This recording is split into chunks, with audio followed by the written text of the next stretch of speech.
Let's talk about Halloween Ends, because I think I'm finally ready to talk about Halloween Ends.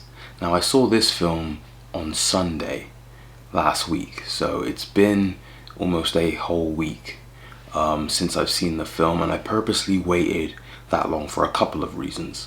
One reason being, I want to talk spoilers, so that is a spoiler warning. If you haven't seen the film, or if you don't want to know anything about it, that's a spoiler warning for this video. Save it and come back after you've seen the film. And the other reason is, I just needed to actually process it, because it's a lot to process, this film. It throws a lot at you, and I expected something different. It was different, and it definitely was that, but there's just certain choices that are made here that are kind of perplexing, and the execution of it all as well. And I think that's one of the key problems with this film, is some of the ideas and some of the kind of bold directions they decide to go in with this film, I don't actually have a problem with, and I was actually kind of on board with. But it's the execution that really lets it down. It's so poorly executed. Now, one of the things that I really appreciated about this recent trilogy of Halloween films from David Gordon Green is the interconnected nature of the story.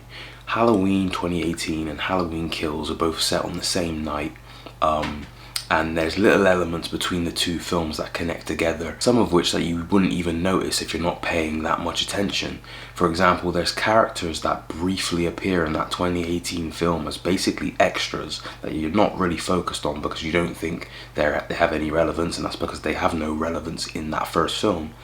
But then you come to realize in Halloween Kills, they play a bigger role, and that's because it's all set on that same night. If you think of the two black characters from Halloween Kills, the couple, the nurse and the doctor, I believe, they show up in Halloween 2018 in that sequence, that long take sequence when Michael's walking through the neighborhood and kills those two people. They're within that scene for a brief second. You see them come out the house and get into their car. That's it.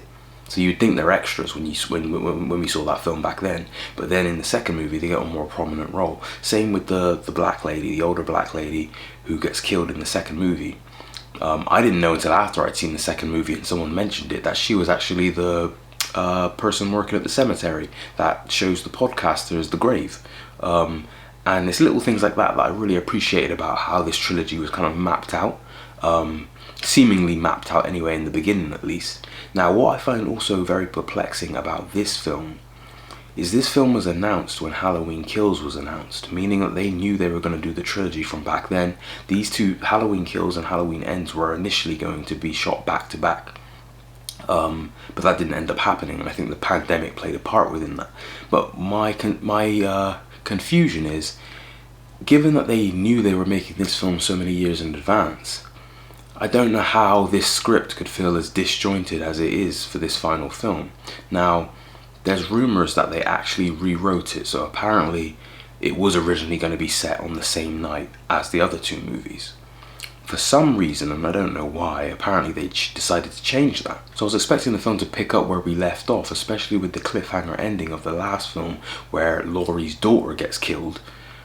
But instead, the film jumps 4 years ahead, and it's set 4 years ahead, and it kind of breaks the momentum of what the previous two films had built up to have this just sudden gap in time, which I found really peculiar. I do appreciate the attempt to do something different, because as much as, you know, I enjoyed the interconnected nature of those previous two films, they are very similar, and I don't think you could have done a similar film to that again for the third film in your installment. You'd want to freshen it up a bit. It would have got a bit boring and a bit monotonous otherwise. So I appreciate the attempt, but that script is so messy and the execution is so poor. Like, the film's just a bit all over the place at sometimes. It feels like it has a bunch of ideas, but it doesn't really fully commit to any of them or see any of them through to completion. And it makes the whole film feel like it's unfinished in a way. Like, the script feels like it's a first or second draft. And seeing as this film was announced years ago, even before the pandemic if I remember correctly, it's just a little bizarre that after all these years it can come out feeling like a first or second draft when they had all that extra time to refine this and make it better. Now, I've seen some people's automatic defense for this film, and the automatic thing they say to people that criticize it is that, oh, you're just too attached to Michael Myers and you just want the same thing over and over again, and you didn't want them to do anything new. And that's not the case, because like I said, some of the ideas they present here I was actually on board for, but it's the execution is where it really falters for me. But another issue I had is the film just doesn't have really any atmosphere. And one thing that the Halloween films tend to have is atmosphere. Those last two movies, whether you like them or not, they had an atmosphere. Michael Myers inherently brings atmosphere to a film. And this film was just lacking it in every single way. It just didn't feel like a Halloween movie.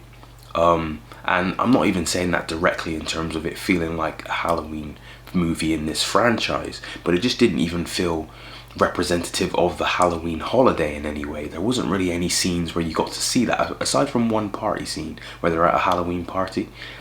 The actual spirit of the holiday didn't feel that present in this film, and that was a big issue, and that kind of was one factor that kind of just made this film feel very offbeat and very strange. But I'm gonna get into some of the actual story beats now, so I can talk about it more in depth and actually speak about the things I didn't like and the things I think they could have done better.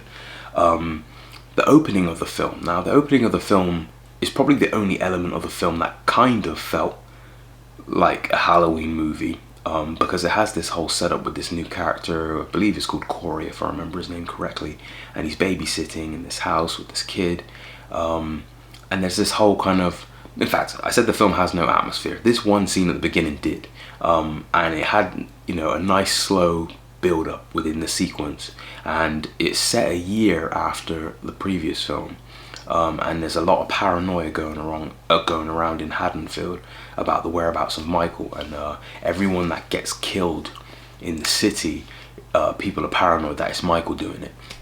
And this scene builds up very nicely because you suspect that Michael is involved in this sequence or will be in some way, and that doesn't actually end up being the case.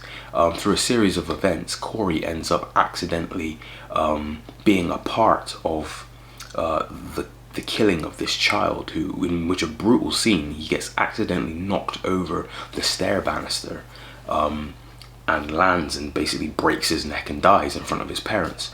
So straight away there's an interesting element that's introduced into the film of this kid Corey being almost viewed as a killer, for although he accidentally caused the death of this child, everyone else is seeing it as murder.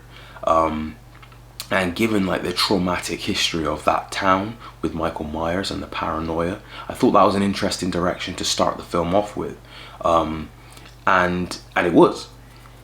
And then it jumps forward another 3 years, so now we're 4 years into the future. Basically, we're where we're at now instead of being in 2018 when that film happened and that Halloween night that's depicted in those two films. And Laurie's kind of past her trauma. She's more accepting of the situation now, and trying to live her life. And it showed a side to Laurie that we haven't seen in these recent films since Jamie Lee Curtis has come back. She's more open, she's less reserved, and things like that. And as the film was going on, I was thinking, okay, this is what they're doing right now. What's actually going on here? Where are we going? Where's the direction of this? And it's a long time before you see Michael Myers in this film. I've heard other people say it was around 40 minutes. I never timed it myself, but I knew it was a long time. But fast forward, and of course her granddaughter is a part of the film as well. So she was in the previous films. She's one of the survivors. She's a part of the film, quite a significant role. And of course, one thing to remember is they're all dealing with, or they've all dealt with, the death of, in Laurie's case, her daughter, in the granddaughter's case, her mother. But you don't get to see that grief process because we've jumped forward 4 years. So we don't even get to see, the direct result of Michael's actions at the end of that movie and that cliffhanger ending. And even with the ending of, I think it was the extended version of Halloween Kills, but it ends with Laurie picking up a knife in the hospital and saying, "I'm coming for you, Michael." that never happened because we jumped forward 4 years. But anyway, with this Corey character, it becomes quite clear after a while that this Corey character is the central focus of the film, which in itself is very bizarre and it's almost like a red flag. But I was still going along with it because I was kind of intrigued at how they were going to take the opening of the film and bring it back into focus with the rest of it. And there comes a scene where he ends up going into this sewer system after being attacked by some bullies, and Michael's in there. And there's a scene with Michael grabbing him and lifting him up and staring into his eyes, and him staring into Michael's eyes, and then that scene ends. And when that scene ended, it didn't put me off. It didn't immediately put me off like it might have done some people, because I immediately had my suspicions of what I thought was going on, and I think a lot of people would have had the same thoughts. Of course, the Shape, Michael Myers, is an entity. He's often depicted as an entity, a force of evil, not even human. And this trilogy, in fact, has tried to do its own little spin on what that can do to people and the town. So of course you've got the Doctor in the first film, the Halloween 2018, who puts on the mask, and he tries to be Mike, and he in fact kills or tries to kill that police officer. So like the evil took over him. So I thought, okay, we're going to do this again with this new Corey character, but because Michael's so kind of old and beaten up in that form that we see him in this film, I thought that exact moment there was going to be almost like a transfer of the Shape into a fresh host, into a fresh body. So I thought that the kid Corey was then going to become the new Michael Myers, and the film would kind of go down that path, and almost retire the old Michael Myers. But it doesn't really do that. It does this weird thing where the presence of evil is within this kid because Laurie can sense it. But the way that Laurie almost senses it within him, it made me think even more, oh yeah, the Shape has literally kind of jumped bodies almost and transferred that essence of evil into him, because that's why Laurie can pick it up, because it's that same feeling and that same sense of evil that she felt around Michael, she's now feeling around Corey. But the film doesn't go that direction. She introduces Corey to her granddaughter. They start kind of a relationship kind of thing going on there, and there's kind of like a little love story thing going on. And once again, I was on board. And one thing I say, with all that I'm saying about this film, I was on board watching it the whole time. Like, I was never really disengaged watching this film. I was never actually bored watching it. So it had my interest because I was so intrigued by the things it was presenting and how it would actually make it all work. Spoiler alert, it doesn't really make it work. But so you've got this whole kind of angle with him and her and that relationship going on. Meanwhile, he's kind of slowly becoming more evil, doing more evil things, checking back in with Michael every now and again, asking him to teach him how to kill. And it's all getting a bit bizarre, and I was thinking as time went on, like, where is this actually going? Like, what are we doing here? Now, one other thing that I noticed with the film is, who would have thought that Halloween Ends and Christine would be such a great double feature that would complement each other so well? Because this film is almost, in some ways, like an unofficial reboot of Christine, which is a film I like a lot, a John Carpenter film that I like based on Stephen King's book. But there's so many beats in this film that are very reminiscent. The two main characters, I can't remember the name of the character in Christine. I think it's Arnie Cunningham, and that's the same surname that Corey has in this film. So it's an obvious and intentional thing that they've done here in terms of mirroring Christine. There's a couple scenes in like garages with cars and things like that. And cars kind of almost having a presence of their own in terms of being intimidating, and you know, nighttime, the car lights are on, it's intimidation. There's certain things like that which is obviously very apparent in Christine, and it's apparent in this Halloween film. And there's just the overall look of Corey compared to Arnie as well, and then the whole love story side of it as well, and the whole aspect of having like a good-natured person kind of being corrupted. There's a lot of parallels between this film and Christine, which is just worth pointing out, which On its own, I don't have an issue with, because I like Christine and I thought it was kind of cool how they implemented those aspects in. But I think the film just became so distracted with all the things it was trying to do that it just didn't really fulfill what it promised with any of these ideas that it started presenting. Because you end up getting Corey almost tag teaming with Michael Myers on some kills. And it just all goes a bit weird, like with all of that aspect of it. And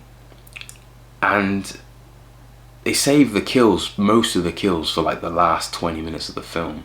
And some of them are pretty cool. There's a kill with a blowtorch that I really like one of the main bully of the movie gets a blowtorch to the face and burns out his face. That was real cool. And there's a DJ who gets his tongue cut off and it's kind of spinning on the vinyl. That was a very cool sequence. Some brutally violent scenes, and I think if there's one thing you can't criticize from this trilogy of Halloween films, it's the kills. I think they've been creative, they've been very memorable across all three films. So I won't criticize the kills themselves, but I just don't think there's that many of them in this film.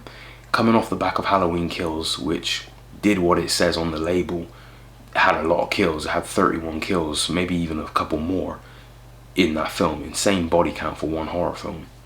This film, on the contrary, doesn't have much at all. And a big problem with that, or something that attaches itself to that issue, is the fact that Michael Myers is barely in the movie. And I've seen people post online saying, oh, he's only in about 9 minutes of the original Halloween and he's in about 10 minutes of this film.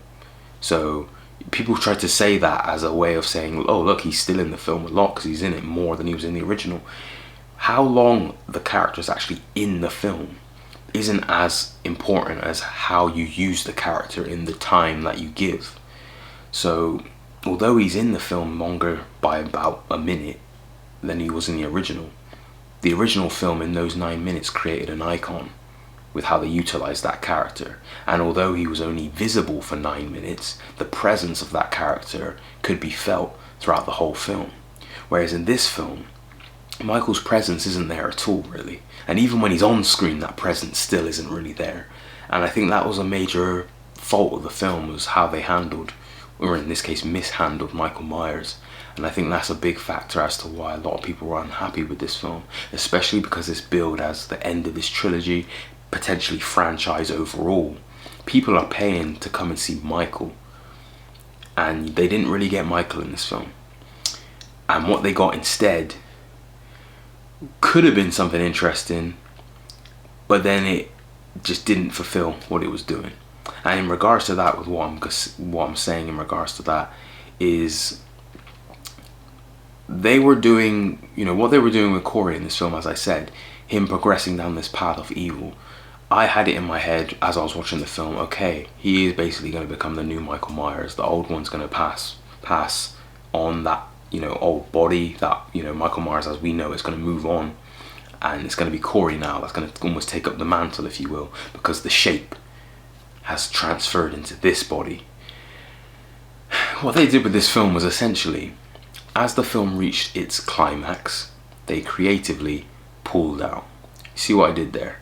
But it's true, they did that. They pulled out. They got near the climax and pulled out of all their ideas. So the interesting ideas they did set up and what you thought the whole film was building towards, they backed out of it right at the end.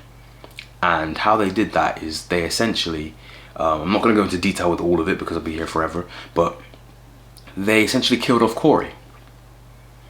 Now, there is some interesting parallels in this film, of course, with Corey accidentally killing the kid, or being responsible for, the kid manslaughter's death, and the ramifications of that and how it's viewed from other perspectives as him being a murderer when he didn't actually murder the kid.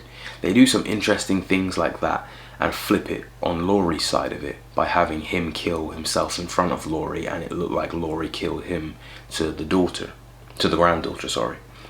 There's interesting things in there, like I said, but it's just the execution of it all and the way it's written is just terrible. Because the idea of taking Michael Myers in his final movie of this trilogy and potentially franchise, sidelining him to build up this other character to be the force of evil, to do the killing, to do all of that, to then reach the end of the movie and kill off that character, it's like well, what did we just sit through all this for? Like, what was the point? Like, what was the point? Because you shouldn't really, if you've got a trilogy, you shouldn't really be introducing new core characters to your trilogy in the final installment. That shouldn't really be happening, because we've already got characters we're invested in or that we've been with. They should be getting their arcs fulfilled. To introduce a fresh character to be the center point is a red flag. But they were kind of getting away with it as the film was going on, because the promise of what they were going to do at the end of that was keeping it alive. But as soon as they killed him off, they kind of killed off the rest of the film, because it just made it seem pointless to sit through that journey up until that point with him, for him to get killed off. Very strange decision, and I think it's the decision that really derails the film.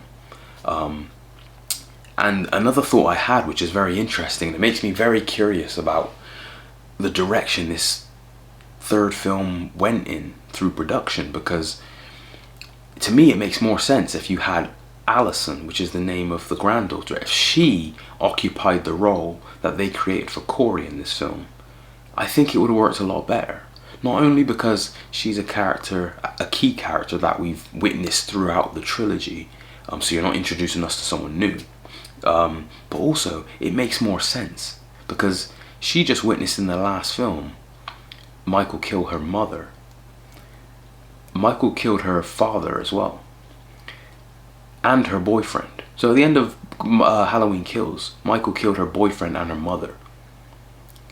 If she was to then go off the deep end, into the deep end, and start killing herself and just become very psychologically messed up and consumed by evil, that would make a lot of sense given what she experienced.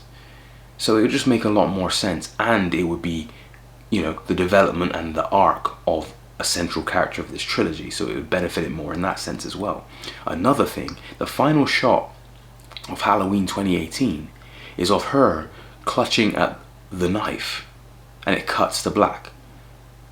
Now, I remember when they announced they were making a sequel to Halloween 2018, all of a sudden you look at that final shot differently and think, oh, that's building to something. This, in my opinion, is what it should have been building to. Have her clutching the knife at the end of that first film would be a great way to foreshadow that she's beginning to be consumed by that evil, and that what she is experiencing and the trauma of it is altering her to become evil. But they don't do anything with it, which is just so bizarre to me. And then you get the confrontation between Michael and Laurie, which, to be honest, although it was kind of hard to see because it was a very dark scene, I don't think some of the camera angles were a bit iffy. The fight itself I actually kind of liked, but then how that ends is peculiar again. But Laurie essentially defeats Michael, and then they take him to like a garbage disposal kind of thing, and they literally, the whole town brings him out like a funeral session, and they dump him in, and you see him slice up his limbs and all that, and that's kind of meant to be that finality of he is finally dead, he's not coming back. And then the film kind of ends from there, and it's a weird one. When it came out, I did enjoy the 2018 film quite a bit. I thought it kind of got back to basics in a good way and introduced a fresh kind of reinvention of Michael Myers, but that felt familiar to the original, because I do really like the original. The original is one of my favorite horror films. It's one of the earliest horror films I ever saw. So I do like Halloween a lot, and I've seen all the other films. There's a few others I like. I'm a big fan of Rob Zombie's Halloween films as well. Halloween 2007 and Halloween 2 from 2009. I like those films a lot. And then Halloween Kills came out, and that I had mixed feelings watching that. But then the second time I watched it, I kind of accepted it more, even with its flaws. And then I watched it again last week before watching this new one, and I was kind of mixed on it again. But at least that film feels like a Halloween movie. And although it doesn't execute all of its ideas that well, and kind of feels like anime filler when you've got that whole storyline in the hospital that goes on for ages, it still delivered kills, it still delivered Michael Myers, it still delivered things. This film kind of just, it's almost like a balloon that's deflating. It's just a film, from the very start, it's got some ideas, and if you see those ideas as a filled balloon, the film's just slowly letting the air out of that balloon, and then as soon as they kill Corey off, the balloon's deflated, and there's no saving it. And it's a really strange conclusion to this trilogy story-wise, but I think it's really just hampered by the fact that it couldn't execute his ideas well enough. It's not the ideas itself that is the issue. They could have made it work, but they didn't, and the execution was so poor and so all over the place that it just really derailed the film overall, in my opinion. But yeah, that's my thoughts on Halloween Ends. I did not expect to be speaking this long. If you've been watching this video this whole time, thank you. If you're new here, I talk about horror, films in general, music, anime, and video games on this channel. So if you like this video, please hit the like button and please subscribe for more content like this. But do let me know in the comment section your thoughts on this film if you've seen it, and what side of the fence you're on, and then tell me what you thought of the whole trilogy as a whole. I'm really intrigued to find out. But yeah, thank you for watching. I'll speak to you guys soon.